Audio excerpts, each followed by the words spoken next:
एक बड़ी ही शानदार और पॉजिटिव डेवलपमेंट सामने आई है। भारत अब तेजी से चाइना का जो फार्मास्यूटिकल इंडस्ट्री में कार्टेल था उसको खत्म कर रहा है और इसका सबसे पहला एविडेंस ये है कि अब भारत में 22 APIs को बनाना शुरू कर दिया गया है। इसका एविडेंस आप लोग यहाँ पे प्राइजेस में भी देख सकते हैं। पॉपुलर API पैरासीटामोल की बात करें, आज से 4 साल पहले कोविड के टाइम पे इसका दाम था 900 रुपये प्रति किलोग्राम। आज की घड़ी में इसका दाम कम होते हुए हो चुका है 250 रुपये प्रति किलोग्राम। सिमिलरली एस्थमा की जानी मानी मेडिसिन, उसका API मोंटेलुका सोडियम, ये 45,000 पे था, आज की घड़ी में 28,000 पे मिल रहा है।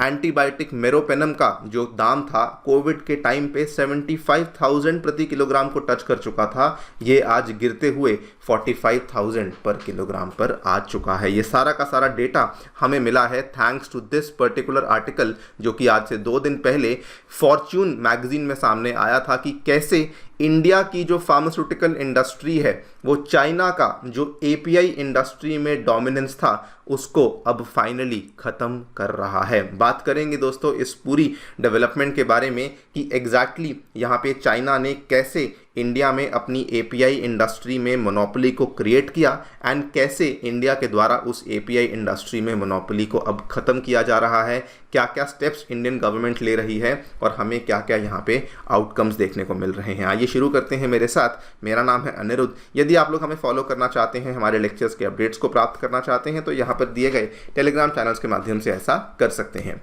आगे बढ़ने से पहले बताना चाहूँगा कि आने वाले 5 मई को सुबह 9 बजे अनअकैडमी आपके लिए स्कॉलरशिप टेस्ट लेकर आया है, जिसमें कि अगर आपने एनरोल नहीं किया है अभी एनरोल कीजिए। अगर आप टॉप करते हैं तो आपको अनअकैडमी की तरफ से कई सारी स्कॉलरशिप्स और कई सारे इनाम जीतने का मौका यहाँ पे दोस्तों मिल सकता है। All right, directly coming to the point, basically हमें क्या देखने को मिला है कि इंडिया अब तेजी से अपनी डिपेंडेंस को चाइना के ऊपर ख़त्म कर रहा है और इसका जो वन वर्ड आंसर है दैट इज़ जो हमारी PM मोदी के द्वारा आत्मनिर्भर भारत कैंपेन को शुरू किया गया था आज से 4 साल पहले, हमें उसका जो रिजल्ट है वो आज देखने को मिल रहा है। APIs क्या होते हैं? किसी भी दवाई में जो सबसे क्रूशल, सबसे इम्पॉर्टेंट कंपोनेंट होता है उसको APIs कहा जाता है। किसी भी फार्मास्यूटिकल ड्रग में जो एक्टिव कंपोनेंट होता है उसे API का नाम यहाँ पे दिया जाता है। नाउ इसका बैकग्राउंड समझ लीजिए। सन 2000 तक क्या था?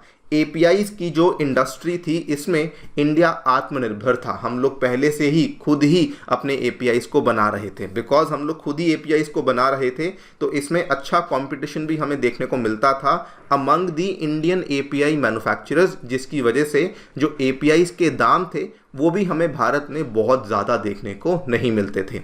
लेकिन उसी टाइम क्या होता है, जस्ट अराउंड 2000-2001 चाइना देखता है कि इंडिया में API इंडस्ट्री अनएक्सप्लोर्ड है और उनके द्वारा इंडिया की इंडस्ट्री में अपने जो APIs थे उन्होंने वहाँ पे डंपिंग करनी शुरू कर दी। डंपिंग के मायने क्या थे कि बहुत ही सस्ते दाम में वो इंडिया में API की जो फॉर्मुलेशंस थी उनको यहाँ पे भेजना शुरू कर दिया था। उदाहरण के तौर पे एक बहुत ही फेमस एंटीबायोटिक ड्रग है अमॉक्सिसिलिन, उसका जो API है ये इंडिया में उस टाइम पे मिल रहा था $22 पर किलोग्राम के रेट पे। चाइना ने इसको इंडिया में डंप करना शुरू कर दिया एट अराउंड $9 पर किलोग्राम। ऑब्वियसली जितने भी इंडिया के इंडस्ट्रियलिस्ट थे उन्होंने इंडियन API को यहाँ पे साइड कर दिया और चाइना के द्वारा जो API था उसको लेना शुरू कर दिया। लेकिन इसका परिणाम लॉन्ग रन में बहुत ही खराब हुआ। चाइना पहले तो सस्ते दाम में दे रहा था, लेकिन सस्ते दाम में देने की वजह से इंडिया की बहुत सारी API बनाने वाली कंपनियां बंद हो गई एंड धीरे धीरे चाइना को रियलाइज़ हुआ कि अब उनकी मोनोपोली हो चुकी है एंड तब उन्होंने अपने API का प्राइस पहले 2 गुना किया, उसके बाद उसको 4 गुना तक कर दिया। क्योंकि कोई और ऑल्टरनेटिव नहीं था, इंडिया की फार्मास्यूटिकल कंपनीज को मजबूरन चाइना से ही उस API को परचेज करना पड़ा। यहाँ पे तो हमें 4 गुना देखने को मिला, कुछ केसेस में हमें 13 टाइम्स भी API का प्राइस राइज होता हुआ देखने को मिला। For example in the case of folic acid, एक ऐसा API जो कि विटामिन टैबलेट्स बनाने में हेल्प करता है, चाइना ने उन APIs के प्राइस को 13 गुना तक इंक्रीज कर दिया था। और इसका ख़राब चीज़ ये हो रही थी, कोरोना के टाइम पे हमें प्राइस राइज और ज़्यादा बढ़ गया एंड ओवरऑल इंडिया की जो डिपेंडेंसी थी एपीआईज के लिए वो चाइना के ऊपर बहुत ज़्यादा बढ़ चुकी थी। आपको जानकर हैरानी होगी, एक साल में इंडिया ऑलमोस्ट 35,000 करोड़ के आसपास एपीआईज को चाइना से इंपोर्ट करने लगा था। डिपेंडेंसी के नाम पे 85% इंपोर्ट डिपेंडेंसी बन चुकी थी एपीआईज में, और इवन मेडिकल डिवाइसेस के नाम पे 80% डिपेंडेंसी चाइना के ऊपर बन चुकी थी, जो कि इंडिया के द्वारा मंगवाई जा रहा था।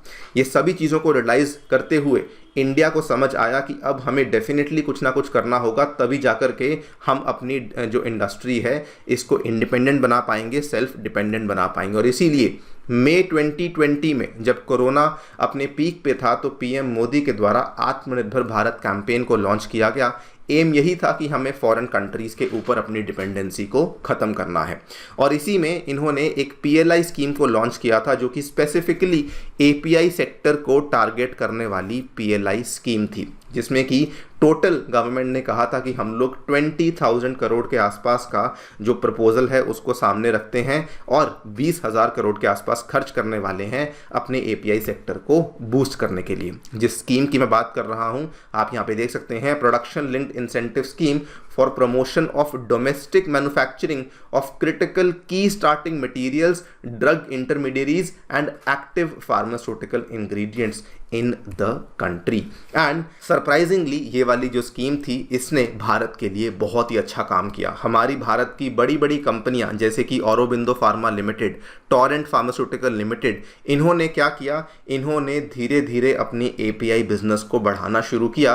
एंड आज के टाइम पे हम देख रहे हैं कि बहुत सारे एपीआईज ऐसे हैं जो कि भारत में डायरेक्टली मैन्युफैक्चर हो रहे हैं। आंकड़ों की बात करें, सितंबर 2023 तक के आंकड़े सामने आए हैं कि जो पीएलआई स्कीम सरकार ने लॉन्च करी थी उसमें 4,000 करोड़ तक का इन्वेस्टमेंट हमें एपीआईज इंडस्ट्री में देखने को मिल चुका है। 2,000 करोड़ का इन्वेस्टमेंट मेडिकल इक्विपमेंट इंडस्ट्री में देखने को मिल चुका है।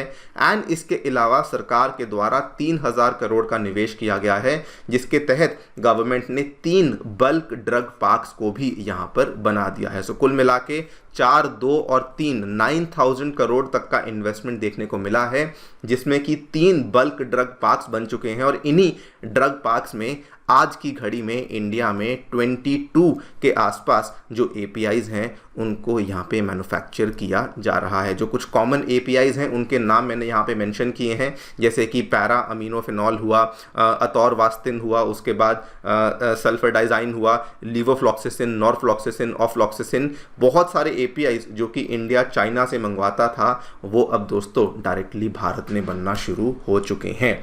इतना ही नहीं, अगर आप यहाँ पे चाइना से जो डिपेंडेंसी थी क्या वो कम हुई है, उनके आंकड़ों को भी देखेंगे तो देख सकते हैं 2021-22 में इंडिया ने चाइना से इंपोर्ट किए almost $3.12 billion worth of APIs. 22-23 में आंकड़ा बड़ा तो था लेकिन बिल्कुल थोड़ा सा ही बड़ा था, $3.18 बिलियन वर्थ ऑफ एपीआईज को मंगवाया गया था।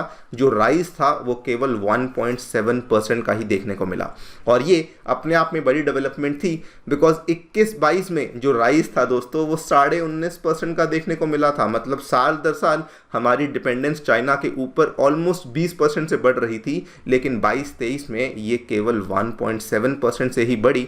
मतलब कि हम धीरे धीरे चाइना के ऊपर डिपेंडेंस को कम कर रहे हैं। केवल चाइना ही नहीं, इंडिया का जो इंपोर्ट ऑफ बल्क ड्रग्स दूसरे देशों से हो रहा था उसमें 4.5% की गिरावट देखने को मिली है, जो कि नंबर अब $4.5 बिलियन पे आ चुका है।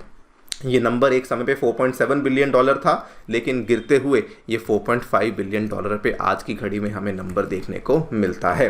एंड इसका जो बेस्ट पार्ट है वो हमें आज डायरेक्टली एपीआईज के प्राइजेज में ही देखने को मिल रहा है। जहां पे चाइना की इंडस्ट्री ने भारत में एपीआई की प्राइजेज को इतना बढ़ा दिया था, पैरासीटामोल 900 रुपये प्रति किलोग्राम, मॉन्टेलुकास 45,000, मेरोपेनम 75,000 के आसपास चला गया था, वहीं आज के टाइम पे ये प्राइजेज आपके सामने हैं, जिसमें कि हमें 50% से भी ज़्यादा, कहीं कहीं पे 60-70% की भी गिरावट देखने को मिली है।